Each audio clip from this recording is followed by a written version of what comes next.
বিসমিল্লাহির রহমানির রহিম। আসসালামু আলাইকুম। কেমন আছেন সবাই? আশা করছি ভালো আছেন।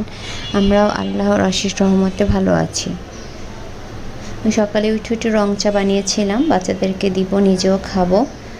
সামান্য একটু কাশির সমস্যা হচ্ছে, বেশি না, সামান্য। তো ভাবলাম একটু মধু চা, রং চা, মশলা চা এসব খেলে হয়তো ঠিক হয়ে যাবে।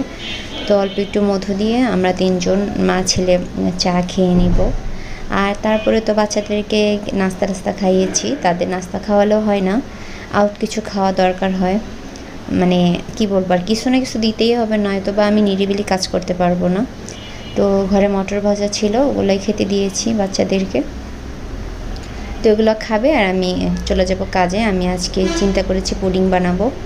আসলে অনেক দিন ধরেই ভাবতেছিলাম, মানে ফ্রিজে অনেকগুলো দুধ জমে গিয়েছে, তো ভাবলাম কিছু না কিছু তৈরি করে নিই। আমি এরকমই দুধ জমিয়ে দই তৈরি করি, মিষ্টি তৈরি করি, পুডিং তৈরি করি। তো এই তো পুডিংটা জন্য দুধ বসিয়ে দিয়েছি। অল্প একটি বানাবো, বেশি না। এখানে বোধ হয় 1.5 লিটার পরিমাণে দুধ নিয়েছিলাম।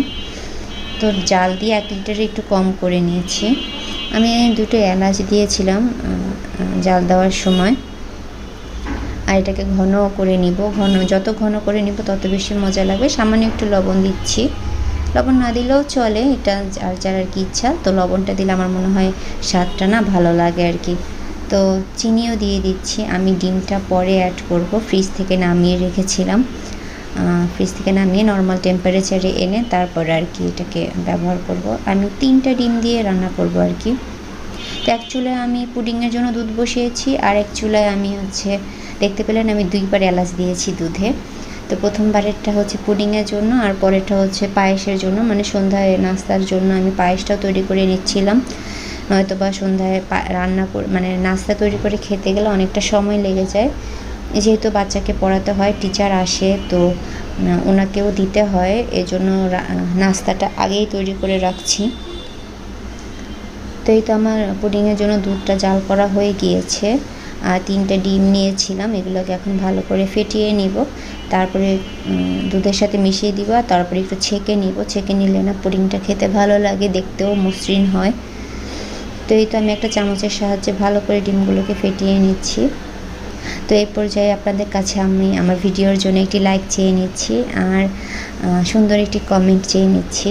আর দয়া করে পুরোটা ভিডিও টেনে দেখবেন না। আমি এমনিতেই ছোট একটা ভিডিও মেক করি, এমনিতে আমি ছোট ছোট ভিডিওই তৈরি করি। আমার মনে হয় কি, যেহেতু আপুদেরকে আমি রিকোয়েস্ট করি পুরোটা ভিডিও না টেনে দেখার জন্য, তো যদি বেশি বড় হয় তাহলে আপুদের দেখতে কষ্ট হবে। এটা আমি আমার নিজের দ্বারাই ফিল করি, একটু বড় ভিডিও দেখার জন্য সময় লাগে। তো যাই হোক, আপনারা প্লিজ আমার ভিডিওটি দেখবেন, আর আমার চ্যানেলে নতুন হয়ে থাকলে চ্যানেলটি সাবস্ক্রাইব করে আমার পাশে থেকে যেতে পারেন। তো এখানে আমি একটু ক্যারামেল করে নিব। আর আমি দেখতে পেলেন যে দুধটাকে ডিমের সাথে মিক্সড করে তারপর একটু ছেঁকে নিয়েছি চালনির সাহায্যে। তো ক্যারামেল করে নিয়েছি। চিনির পরিমাণ আর একটু বেশি দিলে হয়তো ক্যারামেলটা একটু ঘন, মানে ডার্ক বেশি হতো, তো অল্পই দিয়েছি। আমার না আবার কেমন যেন লাস্টে পানি ছেড়ে দেয় বেশি ক্যারামেলটা দিলে, এই জন্য ভালো লাগে না। তা আমি এই তো একটা বড় টাইপের একটা হাঁড়ি নিয়েছি। এখানে একটা স্টিলের যে কী বলে ওগুলোকে, ওই যে মানে খাবার রাখে যে, ওগুলো আর কি একটা রেখে দিয়েছি স্টিলের। ওটার উপরে আমি বাটিটাকে সেট করে দিয়েছি। পানিটা দিয়ে দিবে এমন পরিমাণে যাতে বাটিটার মিডলের চেয়ে একটু নিচে থাকে। বেশি উপরে হলে আবার পানি উপচে পুডিংয়ে পড়তে পারে, এতে করে পানি পানি হয়ে যায়। মানে মিডলের থেকে একটু নিচে দিবেন। তারপরে মনে হয় 20 মিনিট লেগেছিল, এরকমই হবে। তো আমি একটা কাঠির সাহায্যে চেক করে নিচ্ছি। দেখতে পেলাম যে না, হয়েছে, সবটুকুই মাশাআল্লাহ সুন্দর হয়েছিল। তো আমি এটাকে নামিয়ে নিয়েছি একটু সাবধানতার সাথে। তারপর ঠান্ডা করে এটাকে মোল্ড আউট করে নিব। তো সামান্য একটু চাকু দিয়ে চারপাশটাকে একটু এরকম করে নিলে, একটু কেটে কেটে নিলেন, এটা ইজিলি একদম মানে বাটিতে পড়ে। তো স্টিলের একটা প্লেট বা যে কোনো একটা ছড়ানো প্লেটে এটাকে মোল্ড আউট করে নিতে হবে। তো আমি একটা প্লেটে মোল্ড আউট করে নিয়েছি। দেখেন মাশাআল্লাহ সুন্দর হয়েছিল আমার পুডিংটা, খেতেও কিন্তু অনেকটাই ভালো হয়েছিল।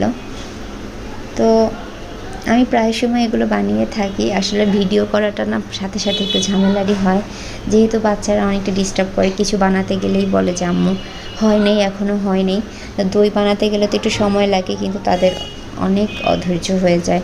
কখন হবে, কখন দিব আর কি। আইসক্রিম বানালেও মানে এটা বরফ হতে হতেও সহ্য হয় না। তো যাই হোক, এটা বানিয়ে নিয়েছিলাম। তো সন্ধ্যায় পুডিং আর পায়েস খেয়ে নিব। তো আমার ভিডিওটা আজকে এ পর্যন্তই। কমেন্টে জানাবেন না পুডিংটা কেমন হয়েছে। দেখা হবে পরবর্তী কোনো ভিডিওতে। সে পর্যন্ত সবার সুস্থতা কামনা করছি। আল্লাহ হাফেজ। আসসালামু আলাইকুম।